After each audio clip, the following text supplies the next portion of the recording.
Journal et cette fois nous abordons la page santé. Il faut dire que l'État gabonais a démarré ce matin la révision de la liste nationale des médicaments et dispositifs médicaux essentiels, une opération menée avec l'appui de l'Organisation mondiale de la santé, une opération qui est justement menée dans le cadre d'un atelier qui devrait s'étendre sur 3 jours, comme nous le rapportent ici Alain Richard, Nzambazinga et Pierre Claverella. Dans le cadre de l'amélioration continue de sa politique pharmaceutique nationale, le Gabon, en collaboration avec l'Organisation mondiale de la santé, procède à la révision de la liste nationale des médicaments et des dispositifs médicaux essentiels.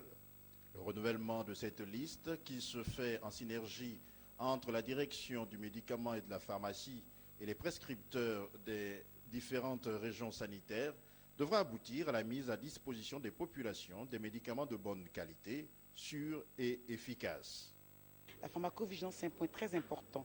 Chaque année, on exige à tous les fabricants, à tous les laboratoires pharmaceutiques de publier les effets indésirables de tous les produits pharmaceutiques. Et en fonction de cela, nous jugeons le retrait d'AMM de ces produits. Donc cette liste tient compte aussi des effets de vigilance par rapport à certains produits et aussi par rapport aux réalités socio-économiques de nos pays. Ce document, loin d'être une simple énumération, doit tenir compte des maladies émergentes et doit mettre l'accent sur les médicaments des soins de santé primaire accessibles à la majorité de la population en République gabonaise, tout en tenant compte des budgets des ménages. Cela représente 70% des dépenses des ménages. Pourquoi ceci est important? Nous disons à l'Organisation mondiale de la santé qu'il est très important de ne pas s'appauvrir en se donnant la santé.